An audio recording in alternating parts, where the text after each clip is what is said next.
297페이지입니다. 자, 이번 시간은 이제 근로소득 분야의 근로소득 실습의 마지막 부분인데요. 연말정산 해보기.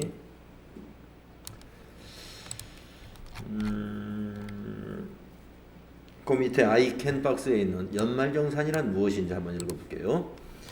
연말정산은 원천징수 의무자가 근로자의 해당 과세기간 근로소득 금액 또는 중도에 퇴직하는 경우에는 퇴직한 달까지의 해당 과세기간 근로소득 금액에 대해 그 근로자가 제출한 소득공제 신고서 등의 내용에 따라 부담하여야 할 소득세액을 확정하는 제도입니다. 그래서 근로소득만 있는 자는 이것으로서 확정신고가 끝나는 거예요. 그러나 근로소득 플러스 다른 소득이 기타 소득이나 또는 사업소득이나 이런 다른 소득이 있을 때는 확정신고를 5월에 다시 해야 됩니다. 2번 둘 이상의 근무지가 있는 경우는 어떻게 하느냐. 자, 요즘은 뭐 투잡 이런 것 등을 할 수 있기 때문에 직장이 둘 이상인 소득자도 있습니다. 이럴 때는 근무처가 둘 이상인 이중근로자는 주된 근무지와 종된 근무지를 정하여 근무지 신고서를 주된 근무지의 원천징수 의무자를 통해서 관할 세무서장에게 제출해야 됩니다. 또한 주된 근무지 원천징수 의무자는 종된 근무지 원천징수 의무자에게 그 사실을 통보해서 연말정산은 주된 근무지에서 한 번만 하는 거예요. 그러니까 종된 근무지로 신고를 하게 되면 종된 근무지에서는 연말정산을 안 하게 됩니다. 세 번째, 재취직자의 연말정산. 아까 우리가 이제 8월 달에 성동일 씨 같이 이제 퇴직자가 있단 말이에요. 근데 성동일 씨가 다른 직장에 재취직을 했다 이거예요. 그럴 때는 연말정산을 어떻게 하느냐. 해당 과세기간 중도에 퇴직하고 새로운 근무지에 취직한 근로소득자가 종전 근무지에서 해당 과세기간에 1월부터 퇴직한 달까지 속하는 달까지 받은 근로소득을 포함하여 근로소득자 소득공제 신고서를 제출할 때에는 현 근무지 원천징수 의무자는 전 근무지 근로소득과 합산하여 연말정산을 하여 소득세를 원천징수한다. 연말정산 합산해서 하는 거다 이겁니다. 내용이. 종전근무지 자료를 입력해 줘야 돼요.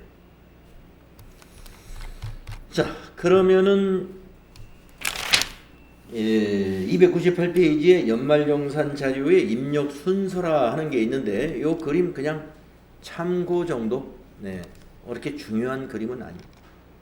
이런 프로세스로 진행이 된다. 우리가 이제 사용할 메뉴는 연말정산 근로소득 원천징수 영수증이라는 메뉴를 가지고 할 거예요.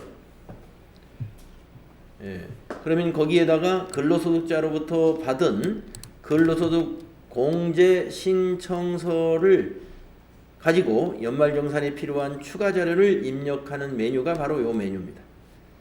계속근무자의 연말정산일 경우 중도 퇴사자의 연말정산은 중도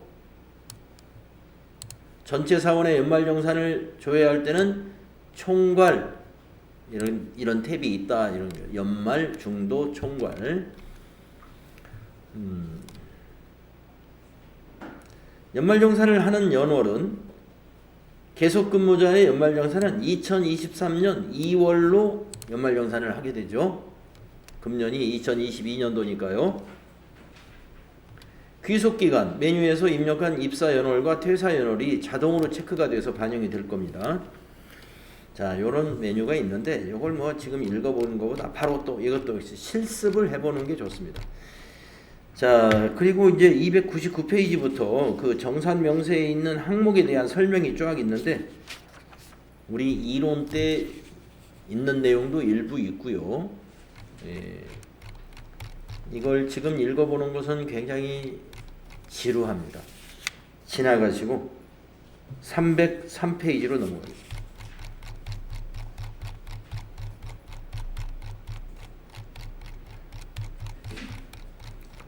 303페이지에 참고해야 될 표가 하나 있는데 바로 이 표입니다. 참고사항. 부양가족 소득공제 여부를 판단할 때 참고사항이다 이랬는데요. 우리가 소득공제만이 아니고 세액공제도 이 안에 있습니다. 자, 보험료 세액공제죠. 기부금 세액공제, 교육비 세액공제죠. 예. 의료비도 세액공제죠. 주택자금과 연금저축은 소득공제에 해당이 됩니다. 신용카드도. 자, 하여튼 소득공제, 세액공제에서 참고해야 될 사항. 이 OX를 잘 기억을 해주세요. 자, OX는 뭐냐? O는 참고해라. 따져봐라 이겁니다. O는. X는 따질 필요가 없다. 이런 내용인데요. 자, 보험료를 하나 보겠습니다. 나이와 소득을 동그라미 해놨죠. 이 보험료를 세액공제에다가 입력을 해야 되냐 말해야 되냐 할 때 나이를 확인해라 이거예요. 그 피보험자의 나이. 그러니까 만약에 자녀의 보장성 보험에 소득자 아버지가 가입을 해줬는데 자녀가 21세 이렇게 돼 있어요. 자녀가 21세이면 입력하면 안 돼요. 그 보험료는. 나이가 걸렸어요. 나이 요건 동그라미는 21세 이하여야 된다. 그런 얘기입니다. 20세 이하여야 된다. 소득 요건. 예, 소득이 있으면 안 돼요.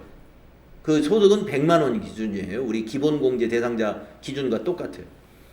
그리고 근로기간에 지출한 보험료만 입력해야 돼요. 근로기간이 지금 22년 1월 1일부터 12월 31일이겠죠. 그래서 보험료는 이번 과세기간에 보험료 지출한 것만 입력해야 돼요. 그래서 세 개가 다 동그라미예요. 자, 기부금을 한번 보겠습니다. 기부금은 동그라미가 하나밖에 없어요. 나이는 안 본다 이겁니다. 자, 21살 먹은 아들이 기부금을 교회에다가 기부금을 냈다.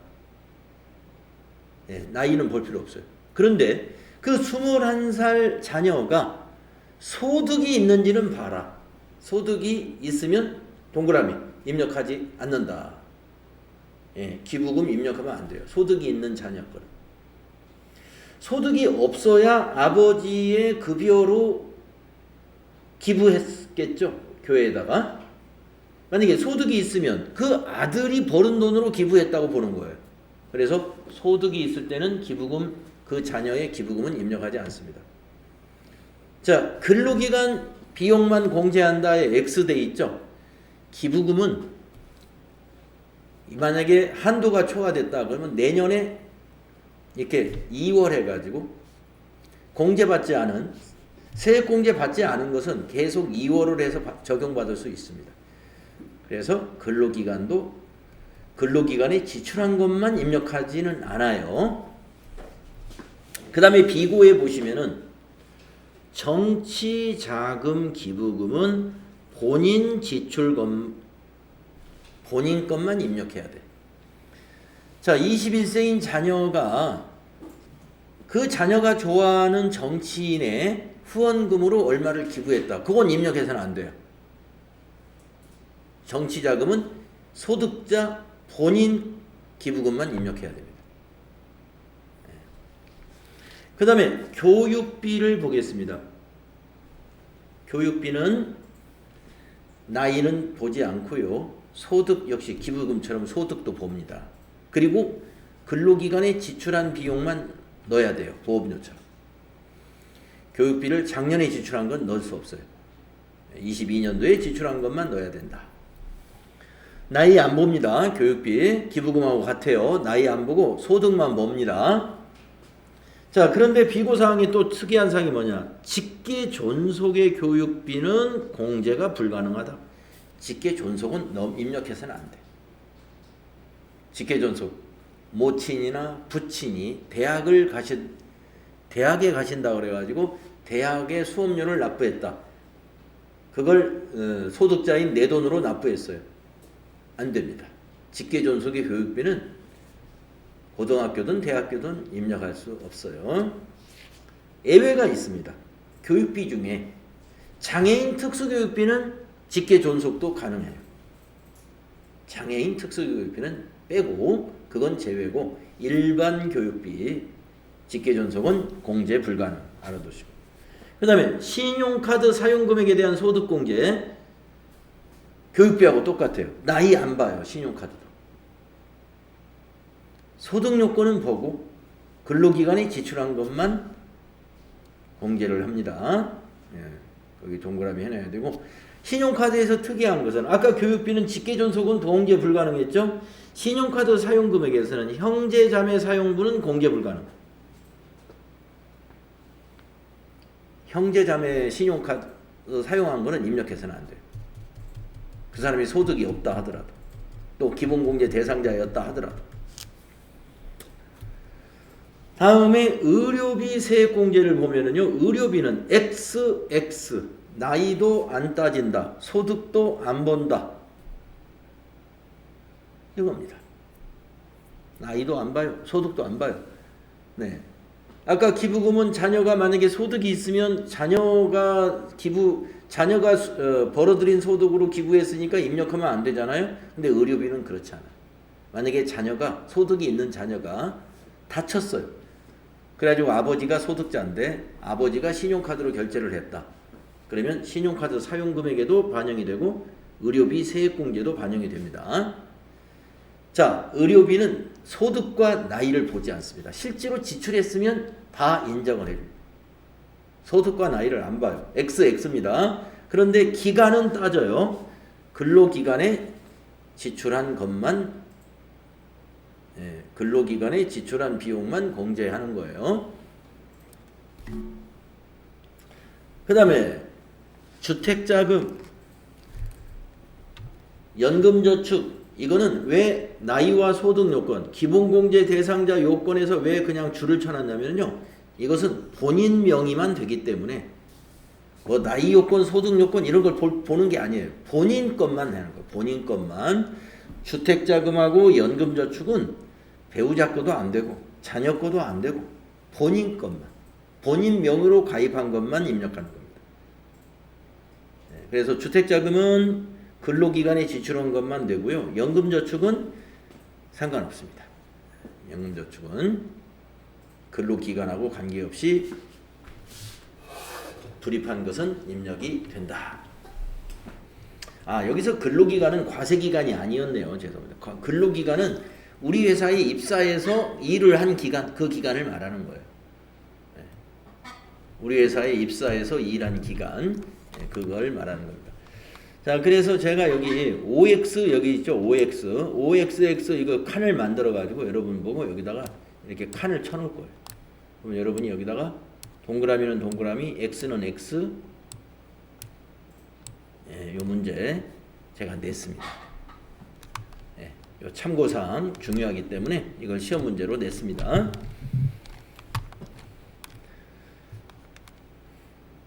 자, 그 밑에 있는 그림 표는 또 뭐냐면은 신용카드 등 소득공제와 특별 세액공제를 중복으로 적용되는지 여부를 표로 만들었는데 이 결론은 세 가지는 중복으로 적용해 준다. 세 가지만 기억하시면 돼요. 자, 신용카드 사용 소득공제하고 세액공제를 중복으로 적용해 주는 경우는 세 가지뿐이다. 이거. 첫째가 뭐냐? 신용카드로 의료비를 결제했을 때 신용카드 사용금액과 의료비 세액공제를 양쪽으로 다 해준다 이 말입니다. 그 다음에 신용카드로 학원비를 결제했을 때 취약 전 아동의 경우에 교육비 세액공제도 되고 학원비 신용카드 사용금액 공제도 된다. 그런데 취약 전 아동이 아닌 경우는 세액공제는 안 돼요. 세액공제는 불가. 그러니까 가능한 것만 보면은 취약 전 아동의 교육비, 학원비, 취약 전 아동의 학원비가 양쪽으로 다 적용되는 겁니다. 그 다음에 신용카드로 교복을 구입했어요. 그러면 교복 신용카드 사용금액 소득공제 되고요. 교육비 세액공제도 됩니다. 이중으로 되죠. 네, 요 세 가지. 나머지는 세액공제는 적용 안 해줘요. 둘 중에 하나만 적용해 줍니다. 네. 자, 그래서 여기 동그라미 되는 거 알아두시고요. 그 다음에 여기 이제 그 근로소득 원천징수 영수증 작성 방법이라고 여기 나와 있는데, 뭐 이거는 그냥 해보면 다 아는 거니까 이거 그렇게 중요한 것 같지 않습니다. 자, 수행과제를 보고요. 오늘 연말정산을 한 사람 것만 한번 해보겠습니다. 다음 제시된 국세청 제공 자료와 증빙 자료를 보고 소득명세, 소득공제, 의료비, 기부금, 신용카드, 연금저축, 월세, 정산명세 작성을 수행하시오. 신용카드 등 사용액 중 전년도 대비 증가한 금액은 없다고 봐라. 자, 김현철의 연말정산 자료 1번부터 보고 입력을 해보겠습니다. 자료 1번은 신용카드 사용 금액을 국세청 홈택스에서 출력한 자료입니다. 국세청 자료에 보시면 일반, 전통시장, 대중교통 이렇게 종류라는 게 있죠. 이것을 집계해 놨습니다. 일반으로 1,600만 원을 사용했고 전통시장에서 200만 원을 사용했고 대중교통으로 100만 원을 사용해서 총 합계 1,900만 원을 사용했습니다. 누가? 사용자 인적사항에 김현철 본인이죠. 아까 신용카드에서 입력을 해서는 안 되는 사람이 형제자매죠. 예. 형제자매하고 그 다음에 다른 형제자매가 아닌 다른 부양가족이라 하더라도 소득은 있으면 안 돼요. 소득 없는 사람 것만 입력을 하는 겁니다. 자, 그런데 이건 본인이니까 무조건 입력이 되는 거죠. 자, 신용카드는 어디다 입력하느냐. 우선 메뉴를 찾아가겠는데요. 어떤 메뉴로 가시냐면은 인사급여에서 연말정산하는 메뉴가 이거예요. 연말정산 근로소득 원천징수 영수증. 클릭해 보세요. 자, 그래가지고 이제 연말정산할 사원을 다 불러내겠습니다. 위에서 전 사원을 불러내시면 돼. 여러분이 시험 보실 때는 3명만 불러내시면 되는데 여기 연말 탭에서 전 사원 예 하면은 3명이 불러질 겁니다. 12월 현재 계속 근무하고 있는 사람만 불러지죠. 완료되었습니다. 전 사원의 급여 자료가 여기에 다 반영됐어요. 자, 그 중에 김현철 씨 거 입력할 거예요. 자, 김현철의 정산명세, 소득명세, 소득공제, 의료비, 기부금, 신용카드 이렇게 나눠져 있죠. 탭들이. 예. 자, 지금은 신용카드니까요. 신용카드 탭을 누르세요. 김현철 여기 본인 이름 나와 있죠.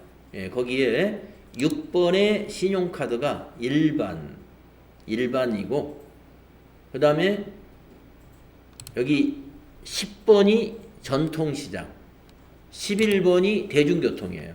그걸 나눠서 입력하시면 돼요. 그래서 여기 일반은 여기다가 국세청 자료줄에다 입력해야 돼요. 1,600만 원 입력하시고 그 다음에 저기 오른쪽에 10번에 여기 국세청 줄에다가 전통시장 200만 원 입력하시고 그 다음에 여기 대중교통 이용 여기다가 100만 원 입력하시고 그러면 우리가 지금 신용카드를 김현철 씨가 요만큼 1,900만 원 사용했다 나왔습니다. 이렇게 입력해 주시면 되고요. 그 다음 자료 2번을 보시면은 현금 영수증도 신용카드 탭에다 입력을 하는 겁니다. 사용자가 누구냐? 김두식 아버지예요. 소득자의 아버지. 형제자매 아니죠? 자, 김두식이 소득이 있으면 입력하지 않습니다. 신용카드. 그러면 소득이 있는지 없는지 어떻게 아느냐? 여기 눌러보면 알아요. 자, 여기 지금 우리가 여기 관계에서 여기 세 번째 줄 있잖아요. 세 번째 줄을 더블 클릭해 보세요.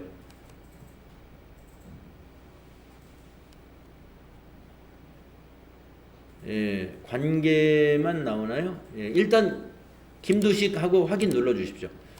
자, 소득이 있는가 없는가는 여기 소득 공제라는 탭을 한번 눌러볼까요? 소득 공제. 거기에 가면 김두식 아버지가 기본이 60세 이상으로 돼 있죠. 만약에 김두식 아버지가 소득이 있는 사람이라면 여기 기본이 부로 돼 있어야 돼요. 근데 60세 이상으로 돼 있다는 것은 소득이 없는 사람이에요. 다시 신용카드 가겠습니다. 그래서 신용카드에 김두식 씨 사용금액 입력이 됩니다. 자, 어디다 사용했나요? 일반으로 썼죠? 일반. 네. 근데 현금 영수증이에요. 현금 영수증. 그러면 여기 지금 여기 위에는 현금 영수증인데 여기는 신용카드 등이니까 예, 현금 영수증 맞아요. 이렇게 나오는 거. 그래서 현금 영수증란에다 입력해 주세요. 여기다가 국세청에다가 국세청 줄에다가 300만 원 입력하셔라. 네, 그러면 신용카드 끝났네요. 자, 본인이 1,900, 아버지가 300, 그래서 2,200만 원을 사용했습니다. 얼마나 소득공제 받는지 볼까요? 정산명세 탭을 가보세요. 정산명세. 여기 정산명세에 신용카드 사용금액 소득공제는 번호로 따져서 몇 번에 있냐면은 여기 42번에 있습니다. 왼쪽에요. 42번. 2,200만 원 입력했죠? 그 중에 202만 5천 원이 소득공제에 적용을 받습니다. 신용카드 사용금액 전부를 소득공제 해주는 거 아니에요. 예, 신용카드 사용금액의 어떤 사용은 20%, 어떤 거는 15% 이렇게 해서 그 계산 근거는 여기 화살표를 눌러보시면 이렇게 계산했다. 이렇게 계산했다. 화살표가 뭐냐면 여기 신용카드 옆에 여기 2,200만 원 옆에 오른쪽 화살표 있죠? 여기 누르면 어떻게 계산되었는지 그 표를 우리가 볼 수가 있습니다. 자, 202만 5천 원 이렇게 반영된 걸 확인했고요. 다음 자료를 보겠습니다. 자료 3번 보장성 보험료 국세청 자료입니다. 국세청 자료입니다. 자, 계약자가 소득자인지 먼저 확인하세요. 예, 소득자가 계약했고 그리고 보장성 보험인가를 확인해야 됩니다. 다 보장성. 자, 김현철 본인은 무조건 오케이. 자, 그러나 박정은, 김재철은 나이와 소득 요건이 다 맞아야 입력하는 거예요. 보험료는 까다롭습니다. 자, 그러면 우선 김현철 거부터 입력하겠습니다. 자, 보험료 탭이 없죠. 보험료 탭 없는 것은 소득 공제를 클릭해서 입력하면 돼요. 자, 소득 공제를 가보면 여기 보험료 칸이 있습니다. 본인 김현철의 국세청의 보장성에다가 여기다가 에듀카 개인 그 자동차 보험료인가 봐요. 80만 원 여기다 입력하죠. 보장성의 국세청에다가 여기에 보험료. 자, 그 다음에 박정은은 입력을 해야 되느냐 마느냐. 여기 박정은의 이름을 보시면은 기본이 배우자로 돼 있죠. 만약에 나이 요건과 소득 요건이 안 맞았다면 기본이 부라고 돼 있어야 돼요. 배우자라고 돼 있으므로 나이와 소득 요건이 다 맞는 겁니다. 그러면 보험료 입력하면 돼요.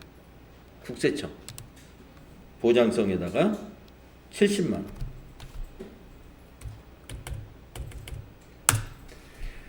그 다음에 장애인 보장성 보험료 김재철. 김재철이 기본이 장애인으로 돼 있죠. 소득이 없기 때문에 장애인으로 돼 있는 겁니다. 장애인은 나이를 따지지 않습니다. 그래서 나이는 볼 필요가 없어요. 그래서 김재철의 국세청줄에 이 사람은 장애인 칸에다 입력해야 돼요. 장애인 보장성이니까 여기다가 90만 원입니다. 이걸 같은 줄에 보장성에다 입력하면 보험료 납입액이 100만 원이 한도기 때문에 손해를 보는 거예요. 혜택이 안 돼. 보장성 장애인 각각 100만 원 한도로 불이백을 입력할 수 있거든요.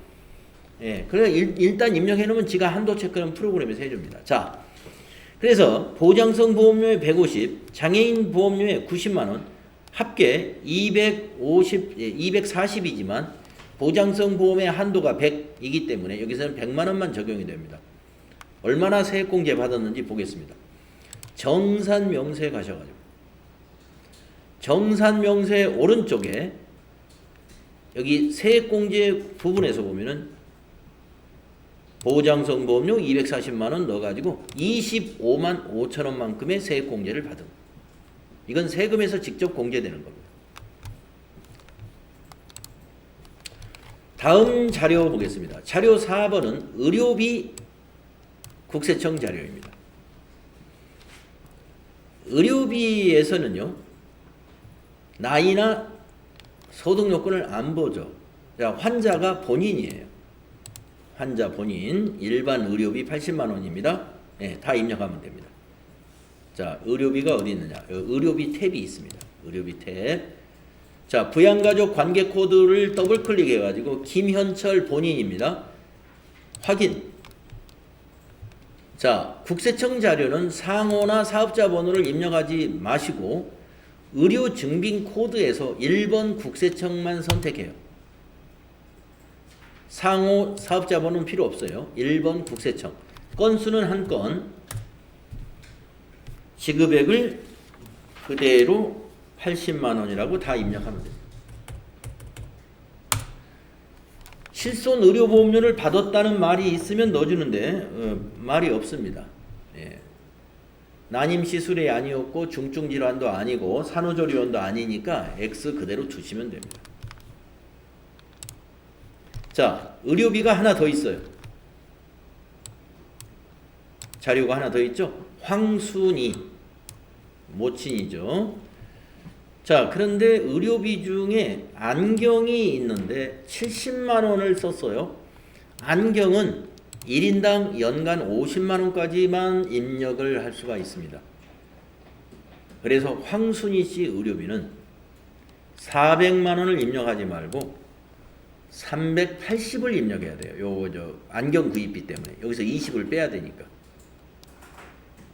입력해 보겠습니다. 의료비 탭 아까 거기 있죠. 본인 밑에 2번에서 더블 클릭해가지고 황순이 선택합니다. 황순이 확인. 자, 국세청 자료는 상호 사업자 번호 그냥 넘어가고 의료 증빙 코드를 1번 국세청 해주고 건수는 한 건이라고 하고 400이 아니고 380만 입력한다.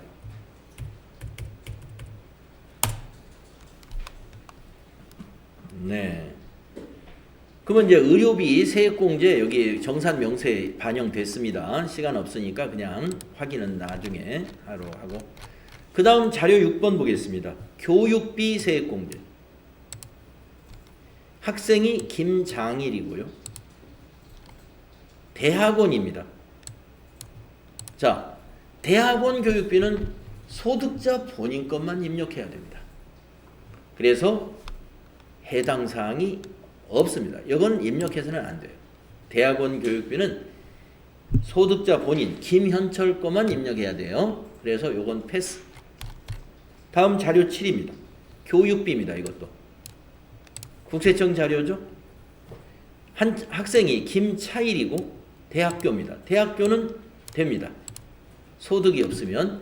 자, 850만 원 입력하겠습니다. 자, 어디로 가느냐? 교육비 탭 없죠? 없는 거는 소득공제로 가셔라. 소득공제. 소득공제에 보험료에서 오른쪽으로 쭉 가면 저기 끝에 교육비 칸이 있어요. 오른쪽 스크롤 해보면. 거기서 김차일이었죠? 김차일이 부로 돼 있네요. 나이 때문에 96년생이라 26살인가 7살이죠. 나이 때문에 부였어요. 소득은 없었어요. 그러니까 만약에 소득이 있으면 이거 입력하면 안 됩니다. 그런데 소득은 없는 자녀였습니다. 입력을 합니다. 자, 교육비에 여기 구분란을 클릭해 보면 대학생이라고 있어요. 3번 해주고 여기 요 윗줄이 교육청 줄이 아니죠. 국세청 줄이 요 위에 거예요. 거기다가 850만 원. 김차일이죠. 네, 제가 잘못 넣었네요. 지울 때는 스페이스바. 지울 때는 스페이스바. 네, 김차일에다 넣어야죠. 네. 김차일에다가 850만. 이렇게 넣습니다. 그러면 이것이 세액공제에 반영이 됩니다.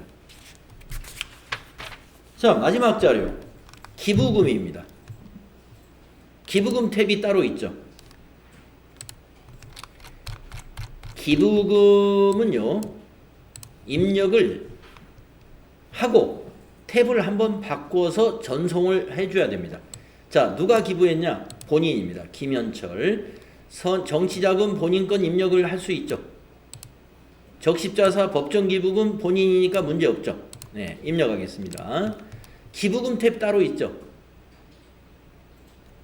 가셔가지고 기부자의 관계코드 더블클릭을 해서 본인 김현철을 찾아요. 그리고 기부처의 사업자 번호 여기다 입력합니다. 선거관리위원회 사업자 번호는 138-83-01632.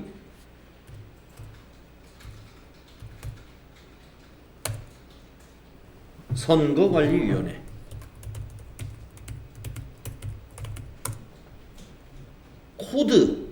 코드를 보면 밑에 정치가 20번이죠. 여기 메시지에 보입니다. 코드 20. 건수 1건.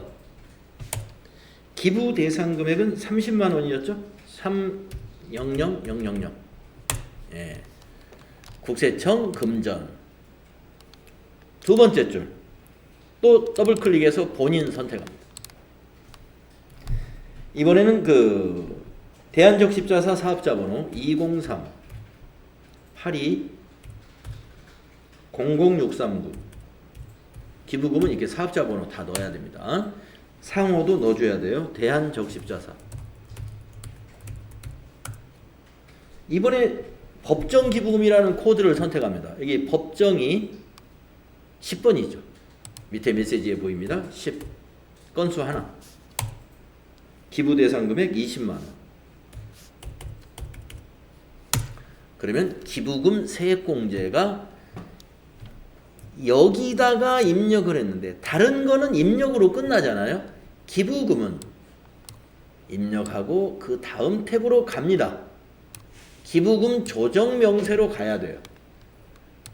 우리가 기부금은 전년도 기부금도 반영할 수가 있기 때문에 한 번 더 와가지고 여기에서 전년도 거 입력할 것은 없어요. 그러면 여기 공제 계산 정산명세 보내기라는 단추가 있습니다. 여기가 정산명세예요. 기부금을 일로 보내겠다 이런 얘기입니다. 그래서 요거 단추를 눌러주세요. 그러면 이렇게 계산이 되는 정산명세 보내기라는 창이 뜹니다. 밑에서 정산명세 반영 요 단추 눌러주세요. 그리고 이해해 주시면 돼요. 그래야 이 정산명세에 반영이 됐습니다. 정산명세에 가서 보세요. 정산명세에 가서 특별세액공제의 기부금에 이렇게 반영됐는가 보시면 됩니다. 다음 시간에 요거 제대로 맞게 됐는지 책에 있는 정답하고 한번 비교해 보도록 하겠습니다. 자, 시간이 다 돼서 조금 뒷부분에서 빨리 했는데요. 네, 이렇게 해주고 우리가 이제 연말정산 나머지 두 사람 거 더 천천히 다음 시간에 해보도록 하겠습니다. 네, 자 오늘 여기까지 하겠습니다.